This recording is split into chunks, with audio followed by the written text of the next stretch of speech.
स्वागत है आपका एक बार पुनः हमारे YouTube चैनल कैरियर विजन करेली पर। मैं ईश्वर आपके साथ लगातार बैक टू बैक संविधान की स्पेशल की सीरीज लेकर इधर पे आ चुका हूं। और मैंने पिछले वीडियो में आपको पूरी रियासतों का डिस्क्रिप्शन बता दिया है, विथ मैप बता दिया है। लेकिन मैं एक बार पुनः आपको एक और मैप बना के बता दे रहा हूँ, केवल ओरल बना रहा हूँ। उसमें मैंने बहुत अच्छे से बताया हुआ है। मैं आपको फिर से एक और मैप बना के इधर पे बता दे रहा हूँ कि ये जो भारत की स्थितियाँ अब दरअसल बनने वाली हैं वो किस तरीके के। ये जो शेप हमारे भारत का आया ना, ये 1947 के बाद आया। इसके पहले भारत का ऐसा शेप नहीं था जो ऊपर आप भारत माता के माथे पर स्वर्णिम चमकता हुआ जम्मू कश्मीर आप देखते हैं ना वर्तमान, जो अभी हाल ही में भारत में विलय हो चुका है। तो दोस्तों ये पहले भी था, लेकिन इसका साम्राज्य बहुत बड़ा था। अभी 1947 के बाद की स्थितियाँ जब भारत में बदली तो इसकी शेप की आकृति दरअसल ये बदल चुकी थी। तो मैं आपको एक बार पुनः इधर पे बना के बता दिए रहता हूँ। मेरा ये उत्तरदायित्व बनता है कि आपको मैं बार बार विथ मैप के अच्छे से रीड कराऊँ, अच्छे से समझाऊँ, ताकि आपको ज़्यादा से ज़्यादा चीज़ें क्लियर हों। तभी तो आप लोग हमारी मेहनत को ज़्यादा से ज़्यादा लोगों को शेयर करोगे और हमारे चैनल को ज़्यादा से ज़्यादा लोगों को आप पहुंचाओगे। तो यहाँ से हमने ये बना लिया। आप लोग भी यदि कॉपी पेन रखे हो तो मेरे साथ मैप बना लें और उसमें कुछ ड्रा कर लें। जो भी मुख्य बातें हैं मैं आपको बताते चलूँगा। चलिए, क्या मतलब यार, आज बना 4 दिन बाद आज बना कि भारत लग रहा है। अभी तो ऐसा लग रहा था कि आपने मतलब चिड़िया बना दी हो, जैसे आप लग रही हो। अरे भारत को तो सोने की चिड़िया भी बोला जाता है भाई साहब। यही तो कारण रहा, ये अंग्रेज़ों ने हमको सोने के लायक भी नहीं छोड़ा। अब गांधी जी कहते गए थे ना, या तो सो लो या सोते रहो। तो चलिए भाई साहब, तो दरअसल मैं आपको ये बताना चाह रहा था दोस्तों कि इधर बम्बई, मद्रास, उड़ीसा, बंगाल, बिहार, उत्तर प्रदेश, पंजाब, सिंध का प्रांत, ठीक है। और ये हो जाएगा सेंट्रल प्रोविंस। लिख और दे रहा हूँ मैं ताकि आपको सहूलियत हो जाएगी। लिखने से थोड़ा अच्छा लगता है ड्रा होने पे मैप। तो ये हो जाएगी कौन सी, मैं शॉर्ट में लिख रहा हूँ, बम्बई प्रेसिडेंसी, ये हो जाएगी मद्रास प्रेसिडेंसी, ये हो जाएगी उड़ीसा प्रेसिडेंसी, ये हो जाएगी बंगाल प्रेसिडेंसी, ये हो जाएगी बंगाल प्रेसिडेंसी, ये हो जाएगी बिहार प्रेसिडेंसी, ये हो जाएगी उत्तर प्रदेश का वर्तमान यूपी, ये हो जाएगी सेंट्रल प्रेसिडेंसी बरार, जिसकी राजधानी नागपुर हुआ करती थी। इधर ग्वालियर के सिंधिया महाराजा, झांसी की महारानी लक्ष्मीबाई हुआ करती थी। इधर उज्जैनी हुआ करता था। और ये आ जाएगा हमारा पंजाब, जो आज का पंजाब, हरियाणा, राजस्थान का कुछ क्षेत्र, दिल्ली का कुछ क्षेत्र, इधर पर जम्मू कश्मीर का कुछ क्षेत्र। ये आ जाएगा हमारा सिंध प्रांत। और सिंध इसका नाम क्यों रखा गया? सिंध इसका नाम इसलिए रखा गया क्योंकि इधर पर मानसरोवर झील से एक बहुत बड़ी नदी निकल रही है, सिंधु, जो भारत के जम्मू कश्मीर से बीच से बहती हुई और पाकिस्तान को बीच में से चीरती हुई और इधर अरब सागर में गिर जाएगी।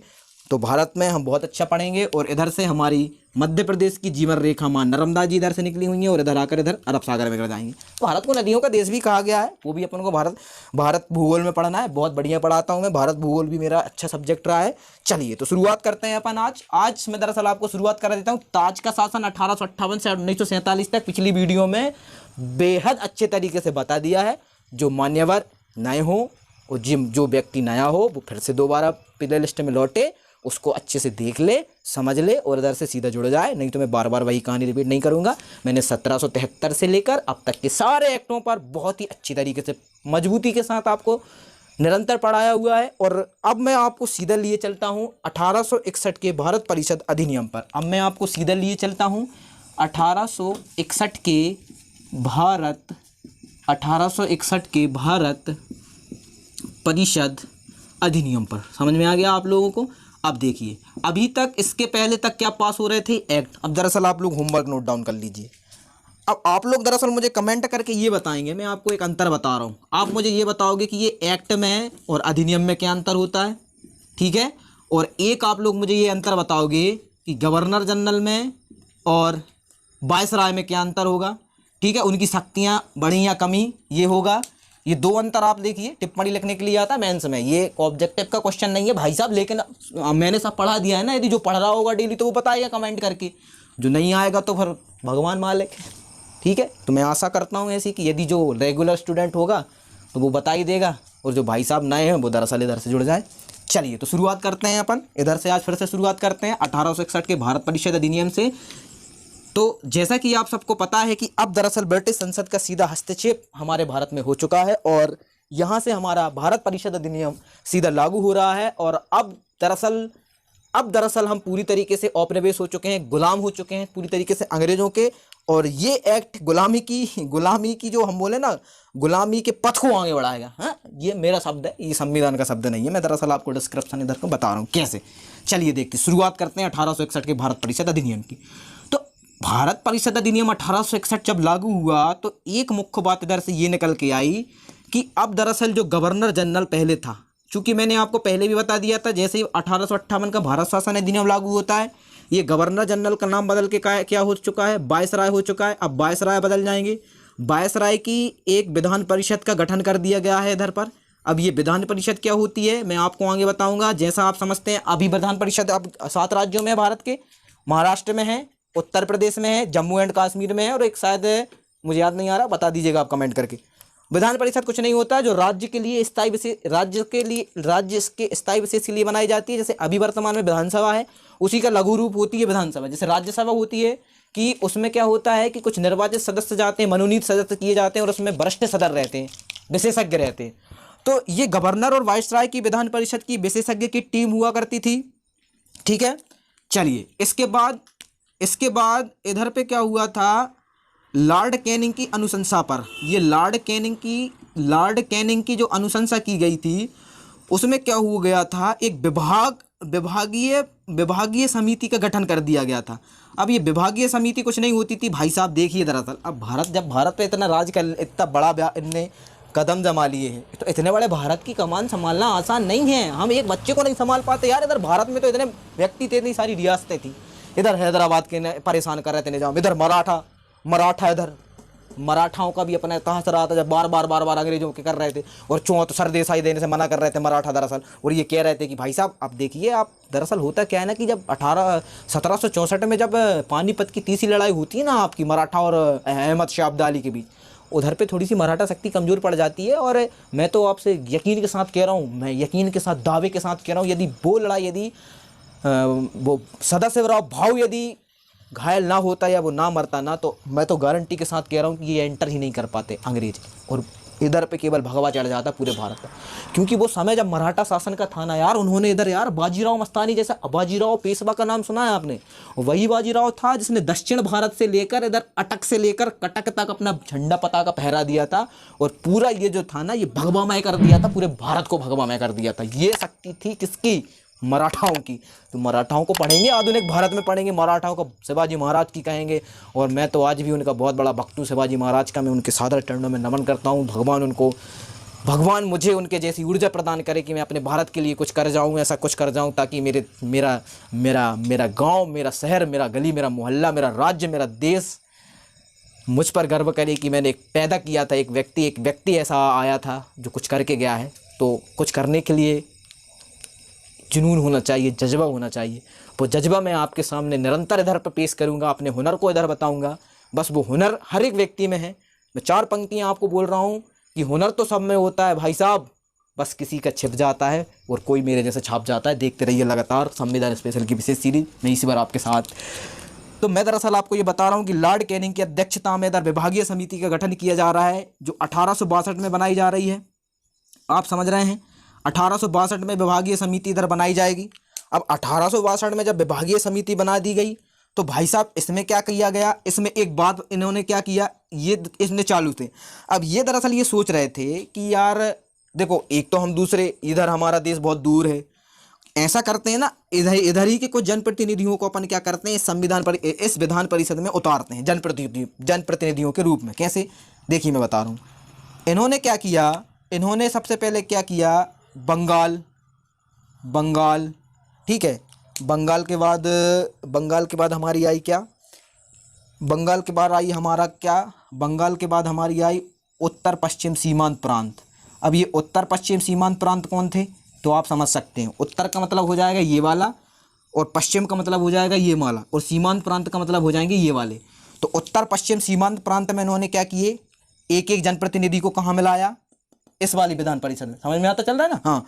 तो ये जो समिति बनी थी ना, इसमें मिला लिया, ठीक है। चलिए, अब इन्होंने एक कलाकारी और क्या कही, एक कलाकारी इन्होंने ये की कि जो बंगाल इधर हो चुका है, पंजाब, जो पंजाब प्रेसिडेंसी थी, पंजाब की दरअसल ये प्रेसिडेंसी थी, इधर का भी एक प्रतिनिधि किसको बुलाया, इधर बुलाया। अब देखिए, ये भाई साहब इधर के महाराजा रईस, इनको ये भी नहीं पता है कि मुल्क हमारा है, राज दूसरे लोग कर रहे हैं, उनकी गुलामी करने अब ये विधान परिषद में जा रहे हैं। अब ये जो बोलेंगे ये भाई साहब करेंगे, इन्हें मतलब नहीं है।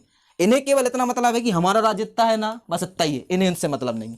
यही तो कारण रहा था इधर कि जब पृथ्वीराज चौहान उधर शयन कक्ष में अपने सो रहे थे बस, और शहाबुद्दीन मोहम्मद गौरी आया और बस बंदी बना कर ले गया और बस पट्टी बांधी और आंखें निकाल ली उसकी, क्योंकि वो थोड़ा समय ही था।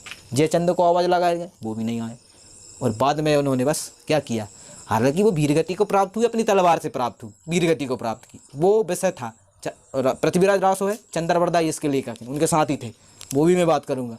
जब वो उसमें बहुत अच्छी पंक्तियाँ बोलते हैं, 4 बास 36 गज अंगुल लष्ट प्रमाण और दाव पर गौरव है मच्चू को सुल्तान। जब वो तीर मारते हैं ना पृथ्वीराज चौहान, तो शहाबुद्दीन मोहम्मद गौरी के गले में जाकर तीर लगता है, फड़फड़ा जाता है वो, और तभी उसके सैनिक जैसे ही आते हैं और चंद्रवरदाई दोनों को कटार मारते हैं, वो भी मर जाते हैं और ये भी मर जाते हैं, और भारत का इतिहास आज भी गवाह हो जाता है। वो पानीपत, और वो पानीपत नहीं कह रहा हूँ मैं, युद्ध हुआ था जिसको हमने बोला तराइन का युद्ध। तो दोस्तों लगातार मेरे साथ जुड़ते रहिए, मैं इधर से आपको इसलिए कनेक्ट कर रहा हूँ, इसमें आपका वहाँ से भी रिवीजन हो जाएगा। ज़्यादा से ज़्यादा चीज़ों को एक दूसरे से लिंक करेंगे, ज़्यादा से ज़्यादा जोड़कर पढ़ पाएंगे। पढ़ने का तरीका यही रहता है। अब मैथमेटिक्स जैसे रहता है ना कि इसका निकालो, तो मैं दरअसल आपको ऐसा बना दूंगा कि कोई ने बोला ना बिहार, कोई ने बोला बंगाल, कोई ने बोला मद्रास, कोई ने बोला ये, तो उसकी प्रेसिडेंसी को ऐसा बता दो, ऐसा इतना बता दो कि यूपीएससी खुद ही कहने लगे दादा तुम तो तुम्हारे अलावा है ही नहीं है कोई, का क्वेश्चन पूछो। अब तुम फैक्चुअल बातें, एक्चुअल में फैक्चुअल बातें, फैक्चुअल बातों को रटा जाता है और कॉन्सेप्चुअल बातों को समझा जाता है, और फैक्चुअल और कॉन्सेप्चुअल का जब मिक्सअप किया जाता है ना, तब निकल के आता है अंदर से निष्कर्ष, जिसको हम बोलते हैं क्या, जिसको हम बोलते हैं उपसंहार। जब निबंध लिखते थे ना बंडर ऑफ साइंस का, तब उसमें उपसंहार लिखा करते थे, याद तो होगा ही होगा आपको। तो वो उपसंहार दरअसल अपन निकाल के देखेंगे इधर पे। तो 1862 में ये बंगाल, 1862 में इस बंगाल विधान परिषद की स्थापना कर दी गई है। 1862 के आगे, 1862 के आगे कब होगा, 1862 के आगे 1866, 1866 और यहाँ पर 1897 में पंजाब में क्या हो जाएगा, पंजाब में क्या इनकी क्या हो जाएगी, विधान परिषदों का गठन हो जाएगा। अब देखिए मैंने आपको मैप ड्रा करके इतना लेके आया। मैं पहले कहाँ लाया, 1861 के भारत परिषद अधिनियम में। फिर मैंने उधर से एक बात निकाली कि गवर्नर वायसराय की विधान परिषद का क्या हुआ, या विधान परिषद समिति का क्या हुआ, गठन हुआ। अच्छा, किसकी अनुशंसा पर हुआ, इसकी अनुशंसा पर हुआ, लॉर्ड कैनिंग की अनुशंसा पर हुआ। अच्छा, लॉर्ड कैनिंग की अनुशंसा पर हुआ तो विभागीय समिति बनी। अब विभागीय समिति बनी तो कब बनी, 1862 में बनी। अब देख लीजिए 1862 में जब विभागीय समिति बनी तो कौन कौन से कहाँ कहाँ स्थापित की, तो सबसे पहले कहाँ स्थापित कर डाली, पहली बंगाल में, दूसरी कहाँ स्थापित कर डाली, उत्तर पश्चिम सीमांत प्रांत में, वो बता चुका हूँ। थर्ड कहाँ विकसित कर डाली, पंजाब में। अब दरअसल अपन इनके प्रतिभागी देख लीजिए, देखिए इधर पे लिख दे रहा हूँ, शायद दिख नहीं रहा। आदि सर देखना जरा, क्या नीचे तक आ रहा है, क्या मार्कर पूरा आ रहा है, चलिए ठीक है। तो हमारे टेक्निकल गुरु ने कहा है कि पूरा मार्कर आ रहा है, यदि ना आ रहा हो तो कमेंट कर दीजिएगा। चलिए अब देखिए, अब मैं आपको लिए चलता हूँ कहाँ पर, इनके मुख्य। अब देखिए बंगाल में, आपको पता है बंगाल में, ये जो बंगाल में था, बंगाल में कौन थे, बनारस के राजा, है ना, बनारस के राजा। इधर पे कौन थे बंगाल से, बनारस के राजा, है ना, बनारस तो वाराणसी, बनारस के राजा, ठीक है। अब देखिए बंगाल, ये बनारस इधर है, हम वाराणसी कहते हैं, तो इधर पे बनारस के राजा को नियुक्त किया गया था। ये दरअसल है ना, ये इन्हीं के व्यक्ति थे। एक्चुअल में क्या होता था, ये गुटबिल कर लेते थे कि अरे यार तुम भी खाओ हम भी खाएं, का धरो है जामे, जिसवाज नहीं हो जाए। को कह लगे का है, कहीं कितने ले हो, कहीं इतने ले, कहीं तुम भी ले लो ना हम भी ले लें, दोनों को काम चलता रहे। उन्हें ना भाषा मतलब ना देश से मतलब, तो चलता रहता है। अब मैं तो नरसिंहपुरिया हूँ भैया, मैं तो क्या बताऊँगा, मैं जब नरसिंहपुरिया में पढ़ा बे पात हूँ ना, तो मेरी नरसिंहपुरिया की इतनी अभद्र भाषा भैया का आप लोग भी सुन के है ना हैरान हो जाओ। तो मैं ज़्यादा अपशब्दों का प्रयोग नहीं करता हूँ, एज ए टीचर मैं पढ़ाता हूँ, शब्दों की मर्यादाओं का ध्यान रखता हूँ। लेकिन फिर चलते हैं, मैं बातें ज़्यादा करने लगता हूँ, मेरी आदत हो गई है बातें करने की। जब तक बातें आपसे नहीं करूँगा, आप भी दरअसल पढ़ने में आपको बोरिंग महसूस होगा, तो थोड़ा सा जस्ट चिल कर लिया करो मेरे साथ। मैं बहुत ही मुझे लिखने का भी शौक़ है, बोलने का भी शौक़ है, तो मैं शौक़ बहुत अच्छे रखता हूँ। यदि आप लोगों को मेरे शौक़ पसंद आए तो प्लीज़ मुझे हर कहीं फॉलो कर लीजिएगा। इंस्टा पर भी फॉलो कर सकते हैं, मेरे ऑफिशियल पेज पे भी फॉलो कर सकते हैं, और मैं कैरियर विजन से भी तो आपके साथ लगातार जुड़ा ही हुआ हूँ। और जो आत्मीयता के साथ विद्यार्थी मुझसे व्हाट्सएप पे मेरे साथ जिनसी बातें होती हैं, या जो लोग मुझसे पुराने जुड़े हुए हैं, उनका मैं आत्मीय धन्यवाद दूंगा कि उन्होंने मुझे इधर तक लाने में बेहद मदद की है। 1 साल मैंने अपनी पुरानी संस्था में पढ़ाया हुआ है, तो उनसे मेरे बहुत अच्छे आत्मीय संबंध हैं और यही संबंध मैं आप सबसे बनाना चाह रहा हूँ कि आप सब, जब होता क्या है ना कि टीचर से जब हम अच्छा घुल मिल जाते हैं ना, वो अपने हृदय की बात में आपको बताने लगता है, तो ये दरअसल हृदय से निकलते हैं। चलिए हम आगे चलते हैं। तो अब पंजाब में दरअसल ये हो रहा है कि इधर बंगाल में उत्तर पश्चिम प्रांत में लिखेंगे अपन इसको, ठीक है। इसको इधर से बनाएंगे, बनारस के महाराजा को अपन लिखेंगे इधर पे, क्योंकि बनारस के महाराजा उत्तर पश्चिम, बनारस के महाराजा इधर आएंगे और इधर आ जाएंगे पटियाला के महाराजा, ठीक है। पटियाला वही पटियाला पैक लगा के, हाँ नाचूंगा नाचूंगा वही वाला ये पटियाला, ठीक है। तो पटियाला इधर आ जाएगा, ठीक है ना, पटियाला के महाराजा। और इधर आ जाएंगे कौन, इधर कौन आ जाएंगे, बंगाल में आ जाएंगे हमारे, 1 मिनट रुकिएगा, चलिए सॉरी इसको मिटाते हैं अपन, ये दरअसल गलत हो गया, ये सही लिखा था मैंने ना, इसको अपन थोड़ा करेक्ट करते हैं। बंगाल में आएंगे कौन, बनारस के राजा जी। उत्तर पश्चिम सीमांत प्रांत में आएंगे कौन, हमारे पश्चिम ऊपर है तो कौन आ जाएगा, पटियाला, ठीक है। पटियाला के राजा, ठीक है, पटियाला के राजा आ गए पटियाला। इधर कौन आ जाएंगे, सर दिनकर राव कोई नहीं है, ये महाराजा ही हैं। अब आए तो सम्मान पूछ दीजिएगा, बता दीजिएगा ये थे, नहीं आए तो कोई बात नहीं है, आगे चलेंगे अपन। चलिए अब दरअसल इधर पे क्या हो रहा है, अब देखिए मैंने आपको 2 चीज़ें बताई और 2 चीज़ों के अंदर का डिस्क्रिप्शन मैंने आपको बताया। अब मैं ले चलता हूँ आपको तीसरी चीज़ के पास। 1861 के भारत शासन 1861 के भारत परिषद अधिनियम में दरअसल तीसरी बात ये निकल के आ रही है तीसरी बात कि अब इधर पर एक शक्ति दरअसल किसको प्राप्त की जा रही है, एक शक्ति हम दे रहे हैं किसको, गवर्नर को, ठीक है ना। गवर्नर के पास एक विशेष शक्ति आ जाएगी इधर पर, या जिसको हम वायसराय बोलते थे, इसके पास एक विशेष शक्ति आ रही है। वो शक्ति कौन सी होगी हमारी, वो ये शक्ति होगी कि आपातकालीन परिस्थिति में, उसको हम बोलेंगे आपातकालीन स्थिति, या आपातकालीन स्थितियाँ कभी भी निर्मित हो जाती हैं भाई, कोई युद्ध मुद्द हो जाए तब भी हो जाएंगी या कोई भी हो जाए, तो ये आपातकालीन स्थिति में ये भाई साहब दरअसल क्या करते थे, अध्यादेश जारी करने का अधिकार इनको होता था, जो वर्तमान संविधान के आर्टिकल 1 to 3 में निर्मित बताया गया। 123 दरअसल 123 आर्टिकल है, इसमें अध्यादेश जारी करने का अधिकार है। अब कुछ लोग ये कमेंट करना जरूर, ये कुछ लोग पढ़ने वाले व्यक्ति ये जरूर मन में सोच रहे होंगे कि ये अध्यादेश क्या रहता है, ये क्या चीज़ रहती है। तो इसको अपन जब संविधान भाग 5 आएगा संघ की कार्य प्रणाली का पढ़ेंगे, उसके अंदर मैं दरअसल ये बताऊंगा अध्यादेश क्या रहता है। ये कुछ नहीं रहता, संसद में लागू किया जाता है और वो सभी संसदों को वो एक्ट पास करना पड़ता है। वो 7 दिन के अंतर्गत वो एक्ट पे सब साइन करा लेते हैं और फिर संसदों को क्या होना पड़ता है, वो 7 दिन के अंतर्गत उस पर मत पारित करना पड़ता है जो पारित किया हुआ है।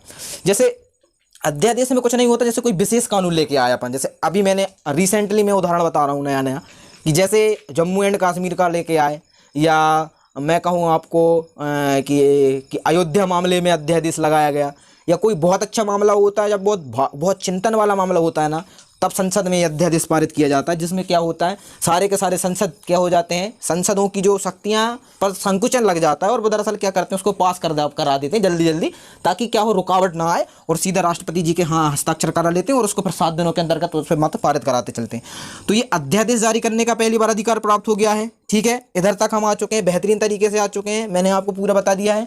और इधर पर एक चीज़ मैं बताना इधर पे भूल गया हूँ कि ये लॉर्ड कैनिंग की जब विभागीय समिति बनी थी, तो इधर में क्या हुआ था, एक पोर्टफोलियो नाम की एक समिति चलाई थी, या पोर्टफोलियो नाम का एक अभियान चलाया था इन्होंने। तो वो अभियान दरअसल इसी में जुड़ा हुआ है। आप दरअसल कोई भी बुक हो आपके पास उसमें सर्च कर लीजिएगा, या इंटरनेट गूगल पर डाल के देख लीजिएगा पोर्टफोलियो कौन सा था। मुझे ज़्यादा इंपॉर्टेंट नहीं लगा, ना मुझे क्वेश्चन मिले, इसलिए मैंने उसको ज़्यादा जिक्र नहीं किया उसका, मैंने इधर पर आकर आपको कर दिया गया है। चलिए, तो एक चीज़ और मैं आपको ये मैं बता दूं कि ये आपातकालीन स्थिति जब अध्यादेश जारी करते थे तो ये कितने महीने तक लगा सकता था, वो 6 माह तक लगा सकता था। और अभी वर्तमान में उसकी अवधि क्या हुआ करती होगी, मैं जहाँ तक मुझे याद आ रहा है कि ये जो अध्यादेश अभी जो लगता है संसद में, तो वो 7 दिनों के अंतर्गत हमको लाना पड़ता है, या लेकर आए और 7 दिनों के अंतर्गत उस पर क्या होना पड़ता है, चर्चा करानी पड़ती है संसद के दोनों सदनों में, चाहे वो लोकसभा हो या राज्यसभा हो। लेकिन इधर पर क्या होता है, उनका राज था, भैया कब भी करवा लें, घर को काम, घर की मुर्गी दाल बराबर, समझ रहे हैं ना। चलिए, तो आज की क्लास मेरी इधर पे ख़त्म होती है 1861 के अधिनियम में। आप लोगों को देखिए, मैं बार बार ये चीज़ कह रहा हूँ, भले मैं 5-15 मिनट की क्लास में पढ़ा रहा हूँ, लेकिन भाई साहब इस क्लास की अहमियत आपको तब समझ में आएगी जब आप चीज़ों को एक दूसरे से जोड़ के देखेंगे। मैप में मैंने बता के देखा है, समझा के दिया, एक एक चीज़ मैंने बताई हुई है। अब बस आपको रटना नहीं है। एक बार यदि एक बार में समझ में नहीं आ रहा, वीडियो को डाउनलोड करो, उसको दोबारा हेडफोन में सुनो, अपने नोट्स बनाओ, फैक्ट को रटो, कॉन्सेप्ट को समझो। ऐसा यदि आप करोगे तो ज़्यादा से ज़्यादा सफल हो पाओगे, और ऐसा यदि आप नहीं करोगे तो आर्टिकल 19 से अभिव्यक्ति की आज़ादी और आर्टिकल 21 जीवन जीने की स्वतंत्रता, और यदि आपके जीवन का कोई हनन करता है, यदि मैं आपके जीवन का हनन करता हूँ, तो भाई साहब बेहतरीन अच्छे सुप्रीम कोर्ट में जाइए और एक रिट लगाइए कि भाई साहब दरअसल ईश्वर सर हमारी स्वतंत्रता का हनन कर रहे हैं, हम इनसे बहुत उकता गए हैं पढ़ पढ़ के, आप इन पर लगाम लगाइए। सुप्रीम कोर्ट महोदय, माननीय न्यायालय मेरे पास नोटिस भेजेगा कि भाई साहब आप इनकी स्वतंत्रता का हनन नहीं कर सकते हैं, आपको ये मौलिक अधिकार है, वो बच्चों का हमारा मौलिक अधिकार है, हम नहीं पढ़ रहे हैं तुम्हें क्या करने हैं, तुम क्या करो, हम नहीं पढ़ना है। भैया अब आपकी स्वेच्छा, जीवन जीने की आज़ादी है भारत में, और यहाँ पर बहुत से लोग जीवन यापन कर रहे हैं, कोई पढ़ाई करके कर रहा है, कोई संगीत सुन के कर रहा है, सारे काम कर रहा है, कोई लगातार फेसबुक व्हाट्सएप पे कर रहा है, लगातार कर रहा है, कोई प्रेम और सौंदर्य में मगन है, तो कोई कुछ में मगन है। बेहतरीन आप भी मगन रहिए, और यदि पढ़ाई में मगन है तो मैं आपके साथ ईश्वर मिलूंगा अगली वीडियो में। बहुत बहुत धन्यवाद। जय हिंद, जय भारत, भारत माता की जय। इस वीडियो को लाइक करें, हमारे चैनल को सब्सक्राइब कर बेल आइकन जरूर प्रेस करें हमारी न्यू वीडियो